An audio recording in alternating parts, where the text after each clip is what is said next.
So let's start. So like I was saying, sorry about that little break. I just have to attend to one or two issues.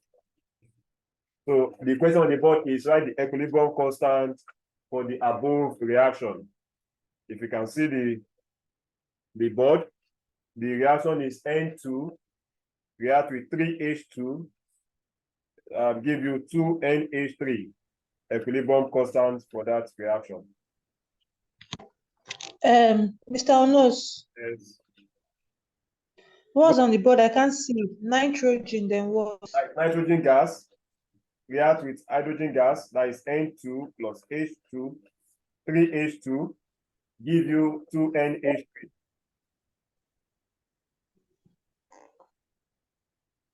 Did you get it now?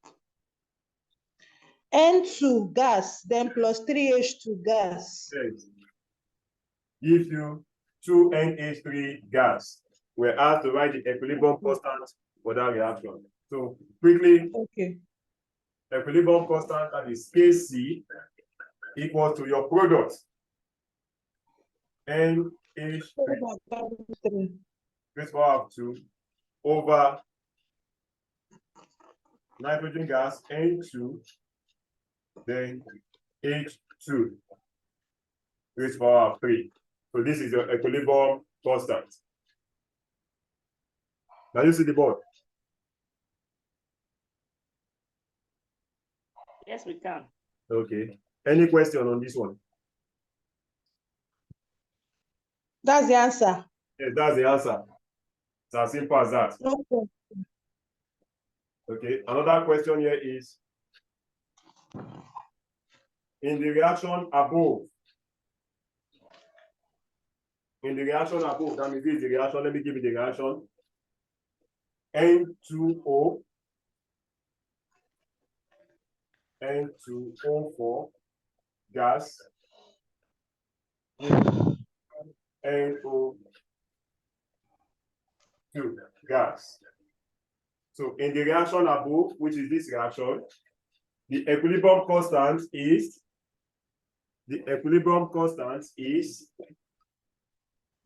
Product, Kc. that is Kc equals to NO2 raised power of 2 bracket N2O4. That's the answer. That's okay. Yes. Okay. All these ones are jam questions, which I just picked randomly. I have another one before we move on to next thing. 3Fe plus 4H2O give you Fe3O4 plus 4H2. The equilibrium constant Kc for the reaction is, so we are asked to write equilibrium constant for this reaction.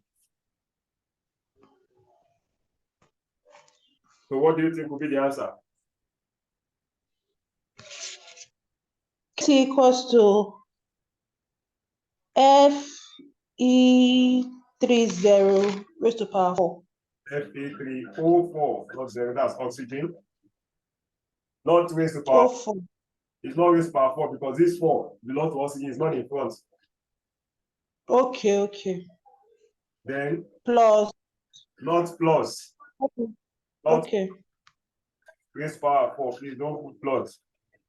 Divided by Fe raised to power 3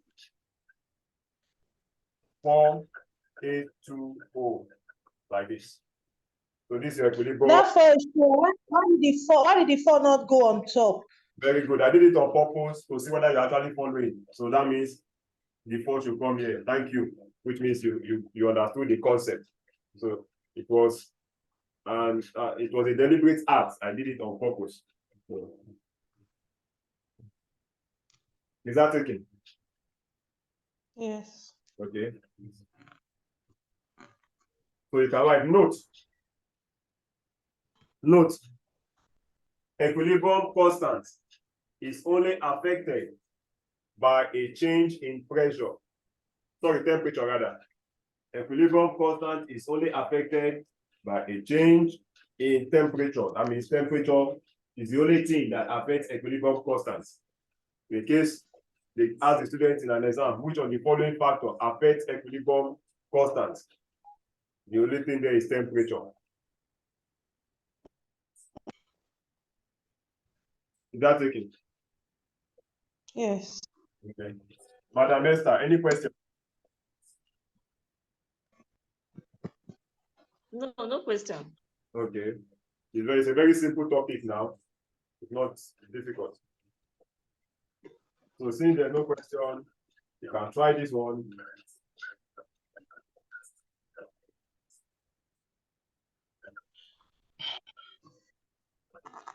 So I need you to give me the equilibrium constant for this reaction.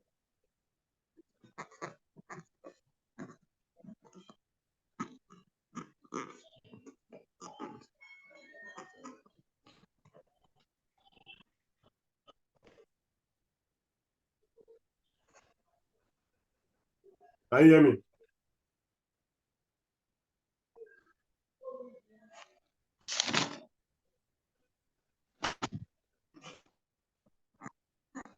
I believe you can hear me. So what is the equilibrium constant there?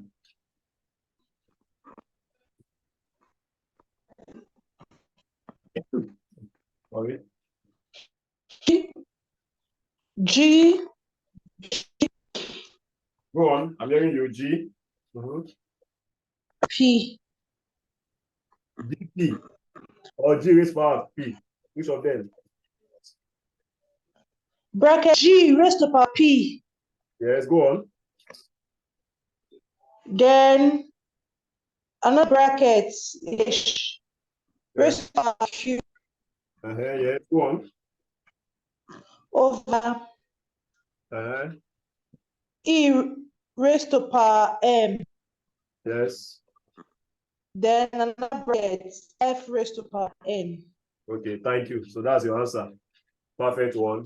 So well understood. So we can move on to the next thing.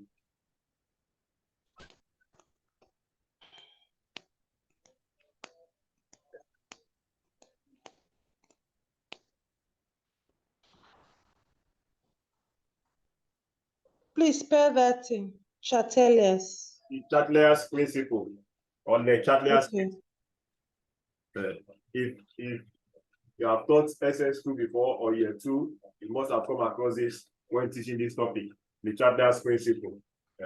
In WAEC, they can ask the students, state the Chateliers principle, or they can ask this particular one in an applied form and ask them, how does a change in temperature affect a particular equation in terms of equilibrium position? So that way you are going to apply the knowledge of the Chateliers principle in asking the question. So either they are asked to state it or an applied questions as regards to this. Are we ready? Yes. Okay. Do you have any idea about this principle?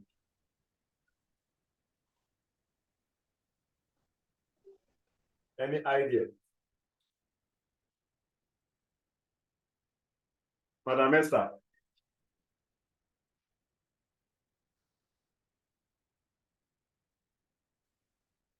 Okay, so we won't waste our time much. Let's go on quickly. The Chateliers principle states that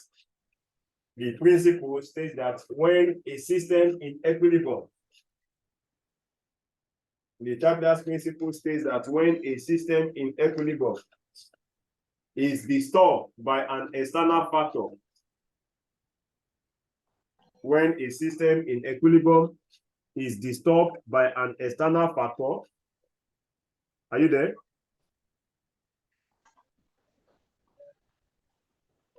That's it. Yes.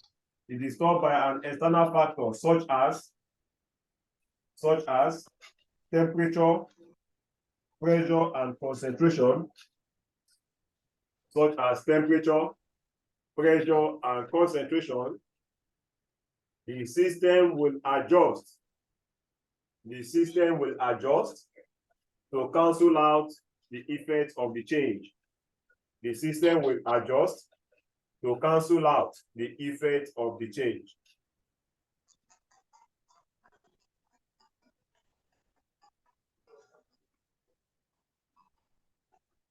Is that taken?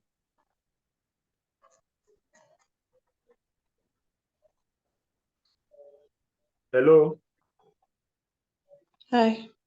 Hi. Did you get it? Yes. Yes. Okay. If you think that one is too long, you can give your student this very short one. So you can write or. But I know students always want shortcut.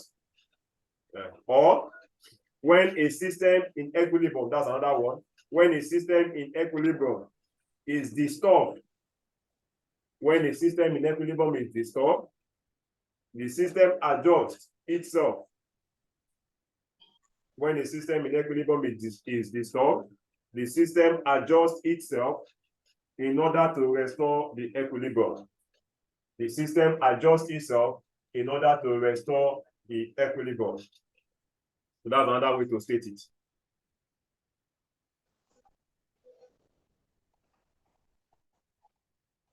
Did you get it?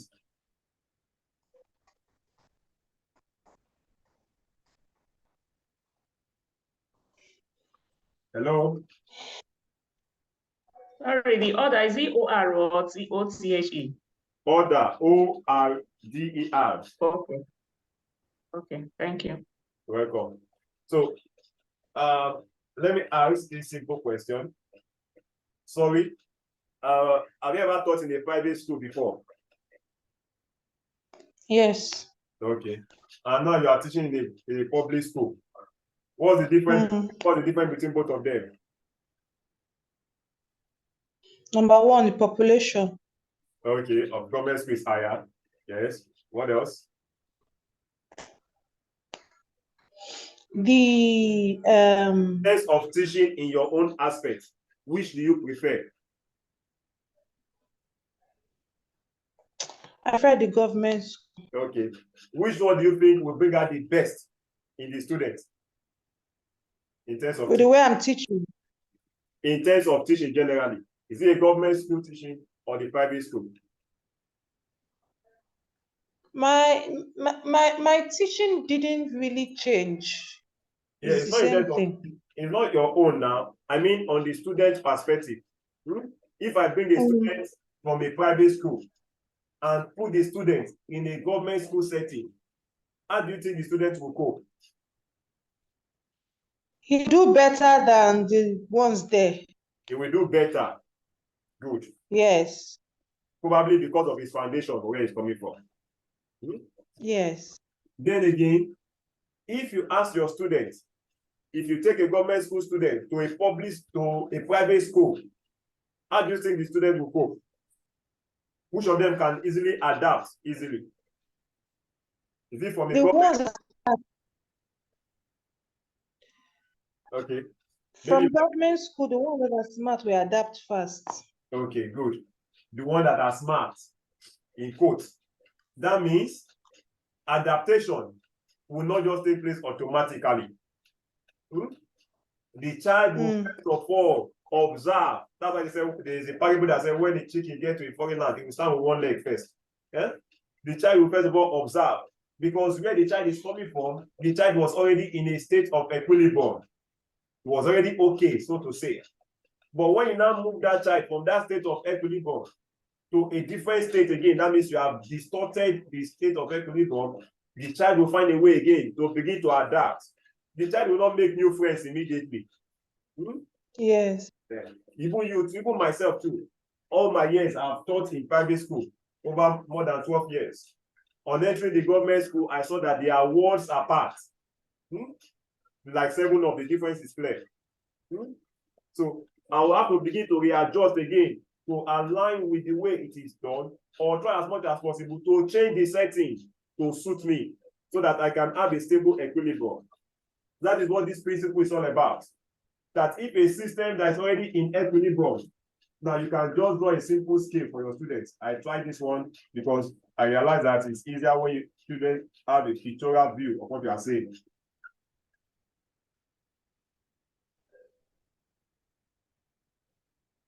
Forget about the diagram now. Let's just observe. Is this diagram in equilibrium? No. No. Okay. If I let me say A and B, which side is tilting more? Is it A or B? Which side is what? Which side is not in equilibrium? Is the A lower, that is down, or B is lower? B is lower. B is lower. But actually, what I want to draw is a stable equilibrium. So let's assume this thing now is in equilibrium. That means it is stable, it's equal. Okay. Yeah, it's equal. Is it not equal? Yes, it's actually equal. Now, if you now have another diagram like this,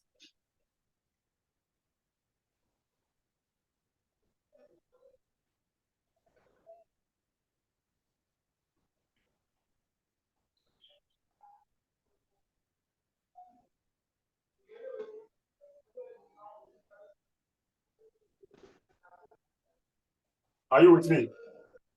So the diagram B, let me say this is A, and this is A, B. So the diagram A is in a state of equilibrium. B is not in a state of equilibrium, right? Yeah, right. Okay. Now, if I want to make B to be in a state of equilibrium so that it would be like A, what do you think I would do? You will the put in. Please, your network is cracking, please.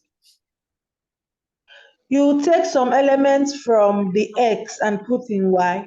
Okay. Or you remove it. Completely. Yes. Okay, good. So what you are just trying to do is trying to restore the system back to a state of equilibrium, which the Tatler's principle is talking about. So when a system in equilibrium is disturbed, that means what are those things that can disturb a system which is already in equilibrium? You can use this thing to remember your students. PTC, pressure, temperature, and concentration. Those are those three factors that can affect a system in equilibrium. Either a change in pressure, a change in temperature, or a change in concentration. When you have any of these three factors affecting a system that is already in equilibrium, the system will adjust again to return back to a state of equilibrium. Is that taken? Yes. Okay. If you understood it, now let's now go to, you also write a subheading there, application of Le Chatelier's principle. Application of Le Chatelier's principle to system at equilibrium. Application of Le Chatelier's principle to system in equilibrium. Application of Le Chatelier's principle to system in equilibrium. Number one, effect of change in concentration.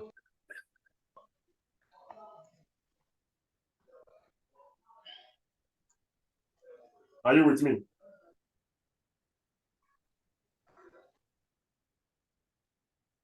Hello? Yeah, we are with you. Okay. Now, remember we have three factors. So in case of time, I'll try as much as possible to explain the three. We are starting with temperature, then we enter pressure, then we enter, concentration, then pressure, then temperature. Anywhere the time goes up, we end it there. I believe you don't have issue in this aspect now. Do you have issue in this topic? Let me know so that if I'm explaining, I'll know how far I'm going to explain it.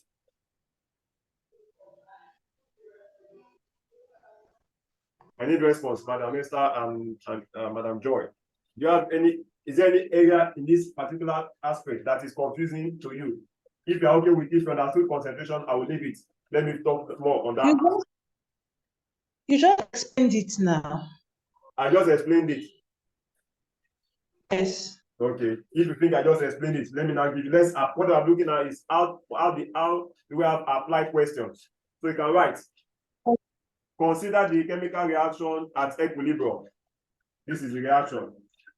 Consider the chemical reaction at equilibrium.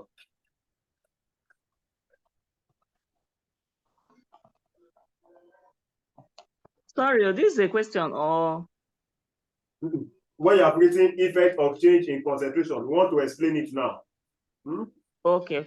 Using this example, that is this equation. Okay. How does a change in concentration affect equilibrium position? That is the explanation.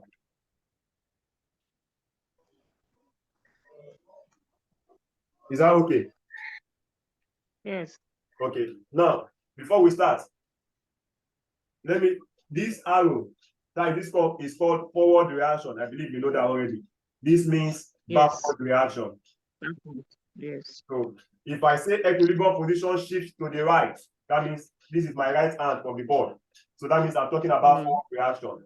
Okay. If I say equilibrium position shift to the left, that means I'm talking about reactant, which is the left hand side.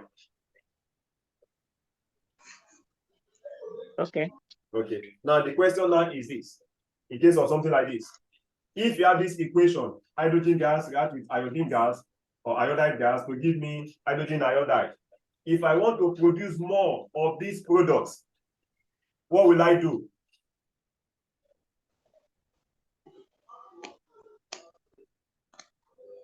Do you understand the question? Yes. If I want to get more of the products, what will I do to this system in equilibrium? That means You will add to the concentration. sorry? Pressure, temperature, and concentration. The concentration has to increase for you to get more. Concentration of which of them? Of the reactant. Of the reactant. Okay, good. So if you want to now put it that way, you can say, for example, now, once the concentration, if there's an increase in concentration on either H2 or I2, that means once there's an increase in concentration of either hydrogen gas or iodine gas, equilibrium position will shift to the right. That is favoring the forward reaction and leading to more production of this.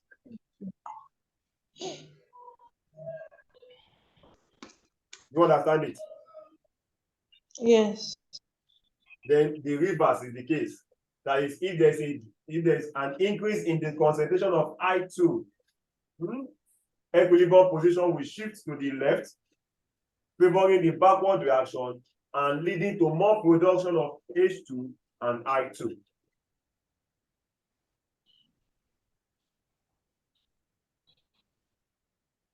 So that means it can either be network. The question can either be what? Or the product. The question can either be what happens to equilibrium position. Will it shift to the right or to the left? Or how will I get more products? So in case of question, they can ask you that an increase in concentration, for example, now they say an increase in concentration of H2 will shift the equilibrium position to the dash. What do you think will be the answer? To the right. That's how questions can come. Or come again with the question, sorry. An increase in concentration of H2 will shift equilibrium position to the dash. Or how does an increase in concentration of H2 affect equilibrium position? So the question can come, if it's a theory question, that's how it comes. How does an increase in concentration of H2 affect equilibrium position? So in such a case, the answer is that an increase in concentration of H2 will shift the equilibrium position to the right. That is favoring the forward reaction. If you want to go further to buttress your answer due to the fact that once there's an increase in concentration of this, remember rate of reaction, there will be an increase in the rate of collision. Hence, more product is formed. Is that okay? Yes. Okay. Now, I have another question here. Are you ready? Yes. Okay, you can write. This is Very lovely question. I love it. When K2Cr2O7, when K2Cr2O7 dissolves in water, the following equilibrium is established.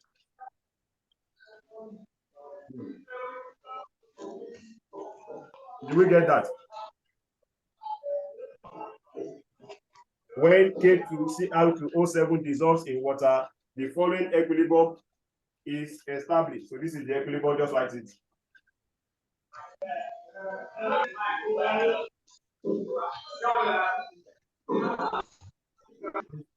Now noise.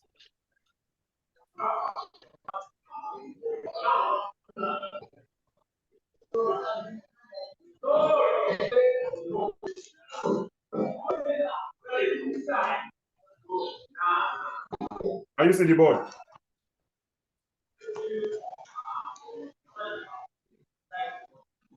Can you see the board? Yes. Okay. If you are okay, write the question that follows it. State the color observed. State the color observed on adding a few drops of dilute H2SO4 to the system.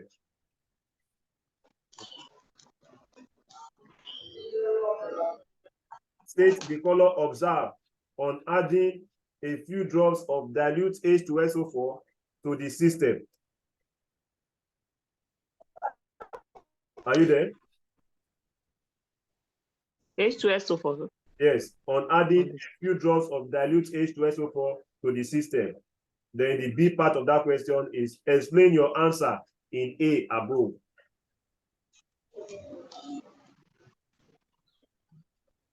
Is that taken?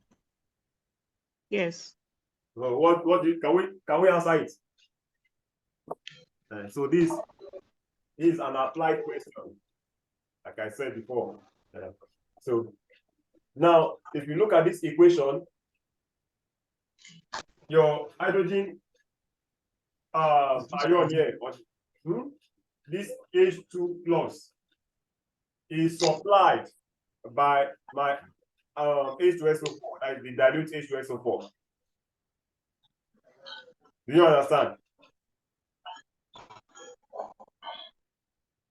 That what I'm explaining now is that if you add dilute H2SO4 to this equilibrium system, the dilute H2SO4 that you are adding is going to increase the concentration of my hydrogen ion here. Okay. Okay. So if the concentration of hydrogen ion is increased, that means equilibrium position will shift where?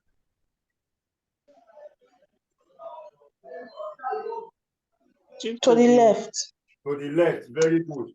So if equilibrium position shift to the left because of an increase in concentration on my product side, which is my right hand side, the color that will be observed is orange. So the A part is answer is orange. That means the color that is observed is orange. The reason is because the drops or the few drops of dilute H2SO4, which was added, increases the concentration of hydrogen ion, thereby shifting equilibrium position to the left, favoring the backward reaction.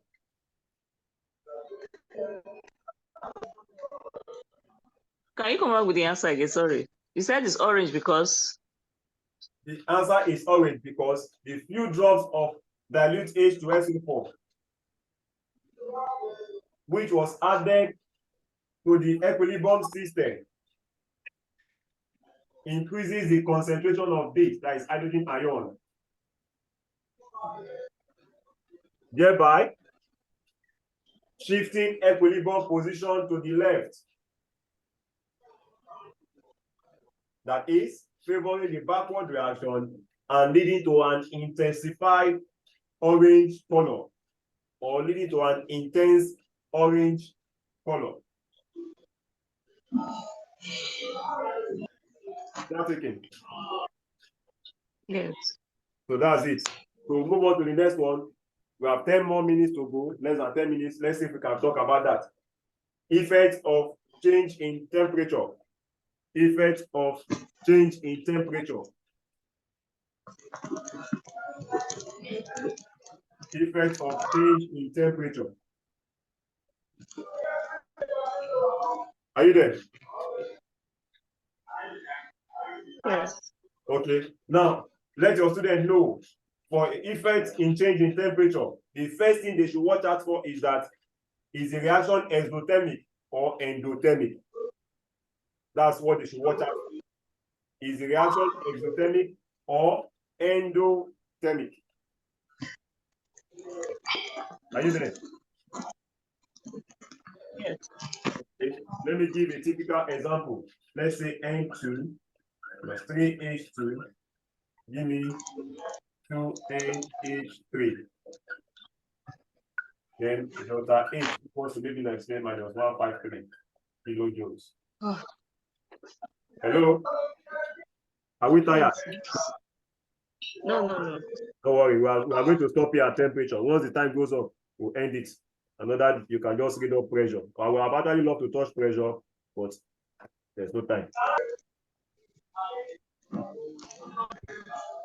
Are we good? You do? Yes.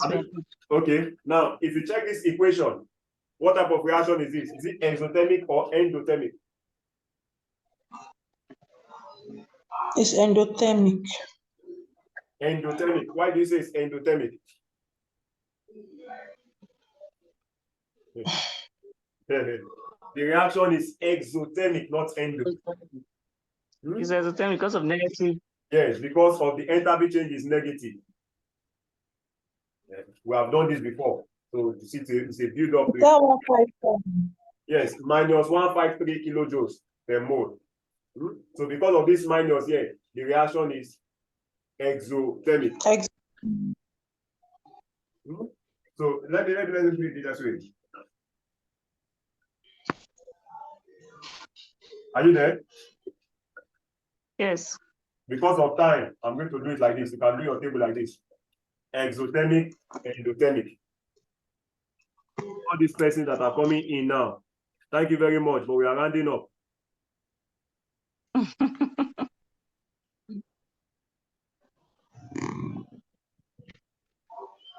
Are you ready? Yes, we are ready. Under exothermic, write this now. An increase in temperature. An increase in temperature. Shift equilibrium position to the left. That is exo. An increase in temperature. Shift equilibrium position to the left. While a decrease in temperature. Shift equilibrium position to the right. For endothermic. We are still on exothermic. Okay. So I come again. An increase in temperature, shift equilibrium position to the left, while a decrease in temperature, shift the equilibrium position to the right. All in exothermic. That's why I'm writing all those things under exothermic. I don't want to add more stories. There are other things I would have added, but because of time, let's just understand. When I'm explaining, I will explain better. I will use explanation to put more light on it. Is that okay? Yes. So for endo, put the opposite that you have just written now. Put it here, and you've gotten your answer. It's decreasing everything. But we'll still start with an increase, right? Yes. So if you are saying increase for exothermic, increase shift it to where? For Temperature. Shift the equilibrium.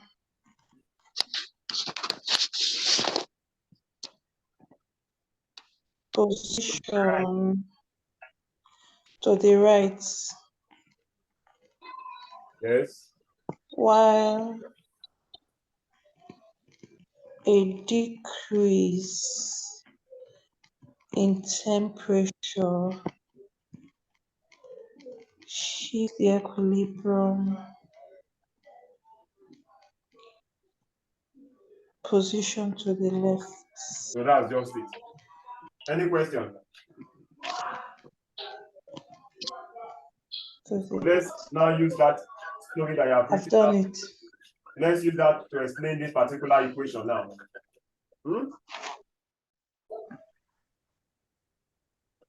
Are you there? Yes, Yes. I am. Okay, sorry. We are still running out of time. So, in terms of this particular equation now, an increase in temperature, what will happen to equilibrium position? Increase in temperature. Yes. It shifts the equilibrium to the left. Okay. So what will happen to my product? Will I have more product or lesser product? To be lesser product. Lesser product. Thank you. So those are how the questions can come. So maybe they can ask them in the above equation. This equation is for Haber process of ammonia. Maybe they ask them now, how will I increase the yield of NH3? That means they're simply asking them, what are those factors that can favor the forward reaction? So in such a case, one could be increase in concentration of N2 and H2, which I've explained before. Then now, in terms of temperature, I will decrease my temperature because the reaction is exothermic reaction. You understand? Yes. Okay. Any question? Please just repeat what you just said now. The last part. The last part is that if, for example, the student is asked in this equation above, list conditions that can favor the forward reaction, or list conditions that can increase the yield of ammonia, which is your NH3. Those conditions are increase in concentration of N2 and H2. I've explained that before. Okay. Then also a decrease in temperature. A decrease in temperature because the reaction is exothermic reaction. Okay. So that's that. Okay. Any question? Thank you. Question, sir. Okay. Now, your student might ask you, auntie or uncle, what about a situation where they did not give you enthalpy change like this? How will you know whether the reaction is exothermic or endothermic? And how will you know what happens to the reaction if you increase or decrease temperature? It's always very easy. Let's do something. There's an invisible one here, right? Yes. 1 plus 3 in terms of number of moles will give me 4. 4 volumes. While here I have 2 volumes. Yes. So in exothermic reaction, product is lesser than reactant. So the number of moles here is higher than this side. That should tell you that the reaction is exothermic.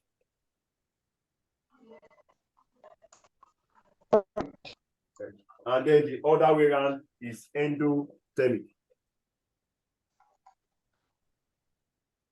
Product is more than Yes. Okay. Any question? Do you understand? Yes. Okay. I have one more to go, which is pressure. Pressure. But I'm not trying to look for one particular question under this before we talk about pressure.